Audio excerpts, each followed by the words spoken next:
So, funny story. Funny, not funny, not really funny.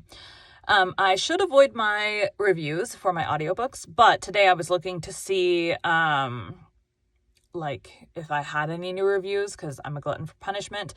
And I had one and it was a 4-star. So my earlier stuff, I would get mixed reviews because I was kind of still learning how to narrate. I mean, if you listen back to old podcast episodes, it very much sounds like I'm reading off of a page. I am, but typically audiobooks don't sound that way. So I've learned since then, I hope. I think that my newer stuff sounds better. But I was listening to one that I did maybe a month ago, 2 months ago maybe, I don't know, and it sold a lot of copies so far, but it had its first review, and so I'm like, oh, let's go read it. It's a 4-star review, and their complaint is that they liked it, but they said they wished that I had done the accents. There were some British characters and some undistinguished, they have an accent, but we don't actually know what that accent is. I'm not good at accents. I'm trying to learn British. And in January, I have a book that does have British, so I need to, I will have that one up and running. By then, my British is, right now. But I didn't do accents because, in my opinion, and in the opinion of other audiobook listeners that I have, read posts of and stuff on Facebook, it's it would be better not to have the accent than to have it be really, really bad. So that's always a stance. I've always given authors the option. But anyway, so I didn't do the accents. And then they wish that my male voices had been more distinguished. Okay, I'm a female. I have a decent range, but I definitely do not have a male range. So, and if I did every voice way down here, which is about as low as I can go, my throat would hurt really bad. So there's only so much differentiation I can do. So, helpful, nicest, not helpful comment that I've gotten. I've gotten some that just destroyed the book with no helpful, oh my God, I hated the narration. Their voice drove me crazy. It's a reality of the job. Not everybody, and reality of every job. Not everybody's going to like how every person does it. But that was the kindest, and they only docked me a star, so not that big of a deal. But, and then other people, I've done TikTok lives and stuff, and people are like, oh my gosh, I love how you differentiate. So some people are going to like it. Some people aren't going to like it. At the end of the day, I can't do anything more because I am just one person with a female vocal range. So, whatever. Today we'll be continuing The Life and Adventures of Santa Claus. 6. The Wickedness of the Awgwas? Awgwas.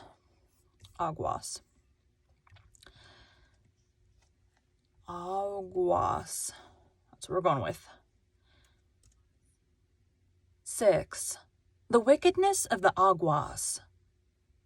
I must now tell you something about the Awgwas, that terrible race of creatures which caused our... Oh my God. We're just going to start this whole thing over.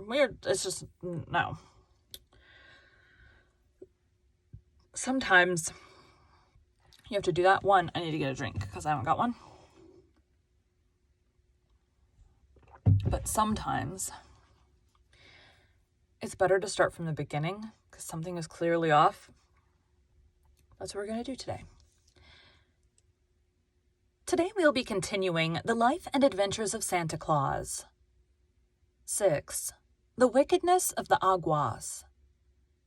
I must now tell you something about the Awgwas, that terrible race of creatures which caused our good Claus so much trouble, and nearly succeeded in robbing the children of the world of their earliest and best friend. I do not like to mention the Awgwas, but they are a part of this history, and cannot be ignored. They were neither mortals nor immortals, but stood midway between those classes of beings. The Awgwas were invisible to ordinary people, but not to immortals. They could pass swiftly through the air from one part of the world to another, and had the power of influencing the minds of human beings to do their wicked will. They were of gigantic stature, and had coarse, scowling countenances, which showed plainly their hatred of all mankind. They possessed no consciences whatever, and delighted only in evil deeds. Their homes were in rocky, mountainous places, from whence they sallied forth to accomplish their wicked purposes. The one of their number that could think of the most horrible deed for them to do was always elected the King Awgwa, and all the race obeyed his orders. Sometimes these creatures lived to become 100 years old, but usually they fought so fiercely among themselves that many were destroyed in combat. And when they died, that was the end of them. Mortals were powerless to harm them, and the immortals shuddered when the Awgwas were mentioned, and always avoided them. So they flourished for many years unopposed and accomplished much evil. I'm glad to assure you that these vile creatures have long since perished and passed from Earth. But in the days when Claus was making his first toys, they were a numerous and powerful tribe. One of the principal sports of the Awgwas was to inspire angry passions in the hearts of little children, so that they quarreled and fought with one another. They would tempt boys to eat of unripe fruit, and then delight in the pain they suffered. They urged little girls to disobey their parents, and then would laugh when the children were punished. I do not know what causes a child to be naughty in these days, but when the Awgwas were on Earth, naughty children were usually under their influence.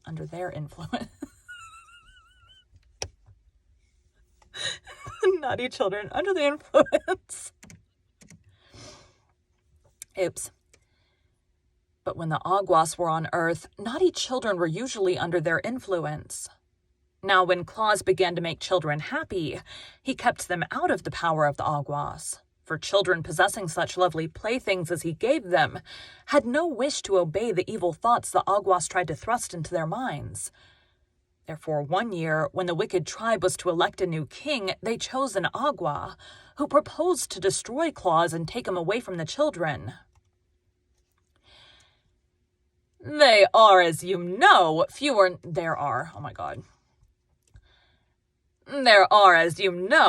naughty children in the world since Claus came to the Laughing Valley and began to make his toys, said the new king, as he squatted upon a rock and looked around at the scowling faces of his people.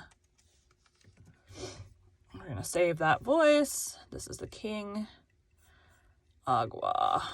King Awgwa.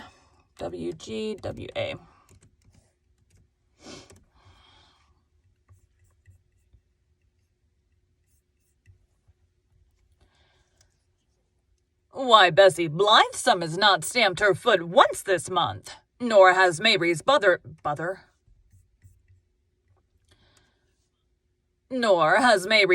slapped his sister's face or thrown the puppy into the rain barrel. Little Weekum took his bath last night without screaming or struggling, because his mother had promised he should take his toy cat to bed with him. Such a condition of affairs is awful for any Awgwa to think of, and the only way we can direct the naughty actions of children is to take this person Claus away from them. Good, good, cried the big Awgwas in a chorus, and they clapped their hands to applaud the speech of the king.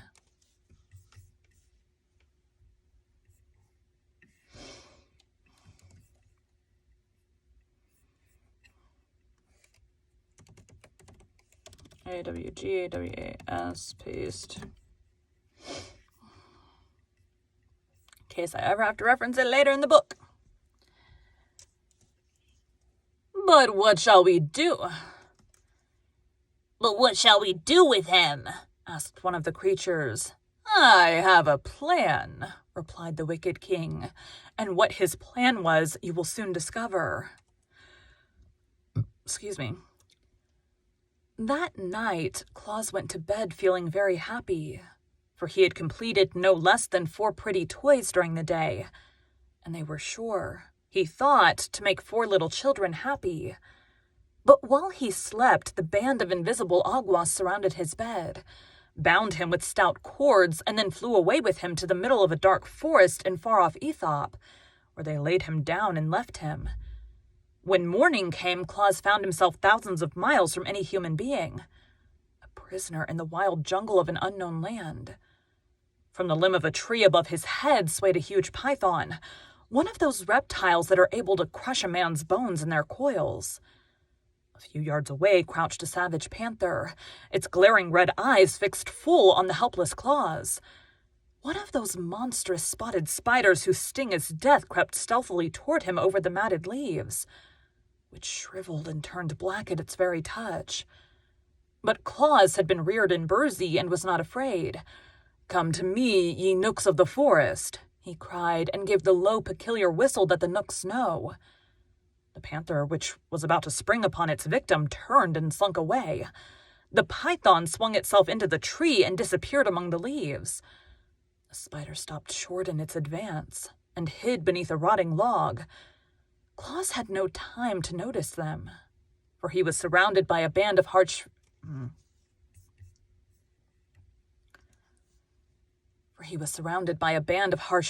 nooks, more crooked and deformed in appearance than any he had ever seen, who...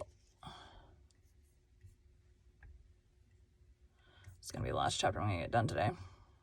Nook's voice.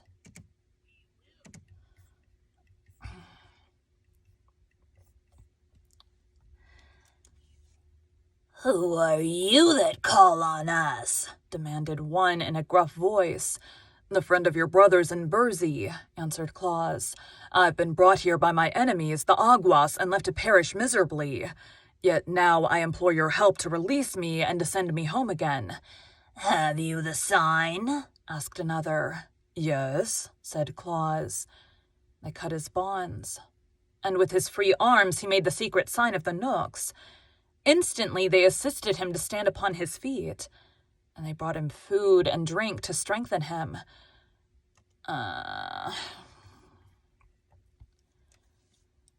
"Our brothers of Burzee make queer friends," grumbled an ancient nook whose flowing beard was pure white. "But he who knows our secret sign and signal is entitled to our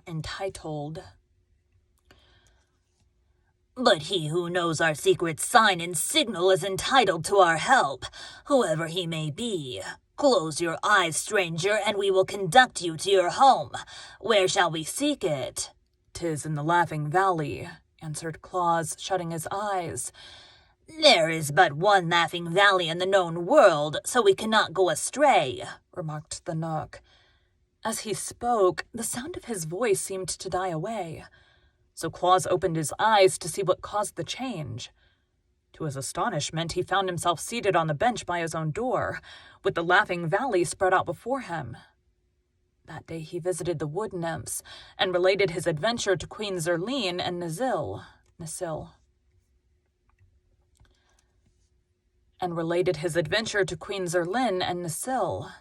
"The Awgwas have become your enemies," said the lovely queen thoughtfully, "so we must do all we can to protect you from their power." "It was cowardly to bind him while he slept," remarked Nasil with indignation.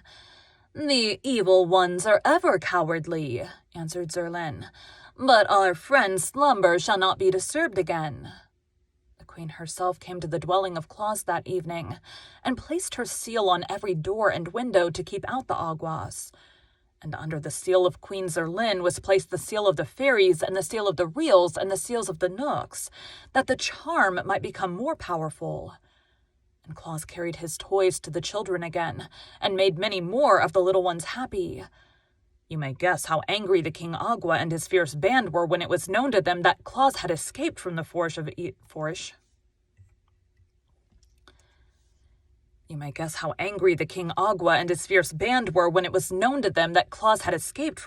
Ethop.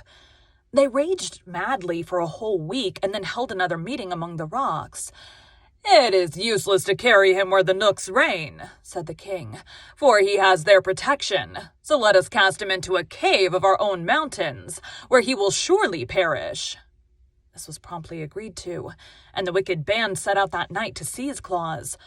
But they found his dwelling guarded by the seals of the immortals and were obliged to go away baffled and disappointed. "Never mind," said the king. "He does not sleep always." Next day, as Claus traveled to the village across the plain, where he intended to present a toy squirrel to a lame boy, he was suddenly set upon by the Awgwas, who seized him and carried him away to the mountains. There they thrust him within a deep cavern and rolled many huge rocks against the entrance to prevent his escape. Deprived thus of light and food, and with little air to breathe, our Claus was indeed in a pitiful plight. But he spoke the mystic words of the fairies, which always command their friendly aid, and they came to his rescue and transported him to the Laughing Valley in the twinkling of an eye. Thus the Awgwas discovered they might not destroy one who had earned the friendship of the immortals, so the evil band sought out other means of keeping Claus from bringing happiness to children, and so making them obedient.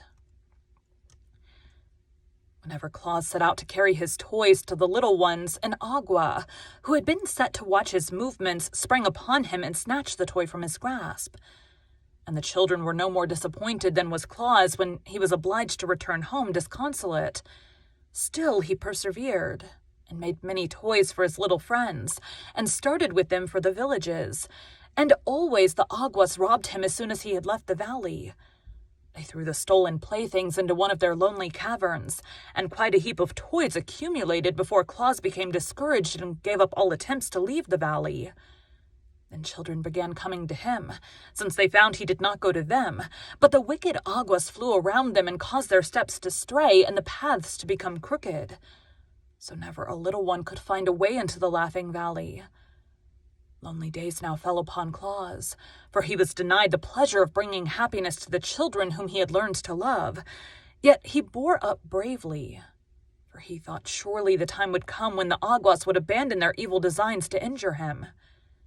He devoted all his hours to toy-making, and when one plaything had been completed, he stood it on a shelf he had built for that purpose. When the shelf became filled with rows of toys, he made another one, and filled that also, so that in time he had many shelves filled with gay and beautiful toys, representing horses, dogs, cats, elephants, lambs, rabbits, and deer, as well as pretty dolls of all sizes, and balls and marbles of baked clay painted in gay colors. Often as he glanced at this array of childish treasures, the heart of good old Claus became sad. So greatly did he long to carry the toys to his children. And at last, because he could bear it no longer, he ventured to go to the great Ak, to whom he told the story of his persecution by the Awgwas, and begged the master woodsman to assist him. Okay, we are not getting the last chapter I was going to do today done, but we got 2 done. Thank you for joining Bite at a Time Books today, while we read a bite of one of your favorite classics. Again, my name is Bree Carlisle, and I hope you come back tomorrow for the next bite of the life and adventures of Santa Claus. It's Friday. Yeah, so I always aim for at least 2 chapters, depending on how much time I have available. I usually try to do around like 5,000 words, so sometimes, like when I was doing the Youth of Santa Claus, that was like all 7 chapters were very short, so I got like the whole thing done, like all 7 done in one day. But the rest of these I have not. They're a little bit longer. So anyways, I got to delete that, go back to my Adobe, as what my current book is a PDF. So I have to manually scroll because Liquid Mode does not like me, which is an app feature, but it likes to hide stuff from me. So we don't Liquid Mode anymore. We just scroll. And I have it set to where it's a continuous scrolling, so I can just like scroll up. So like when I get to the end of like the last paragraph, I'll get to the top of the last paragraph on the page. I'll scroll up so that's the top of the page. It's been working well. It's a little bit annoying. It's easier with this current stand where everything's closer to me because I don't have to lean up very far. Before I had to like kind of lean up and do it, and so my back would have, my neck, all kinds of issues. But I've been doing better with this thing, so that's been nice. Anyways, thanks guys.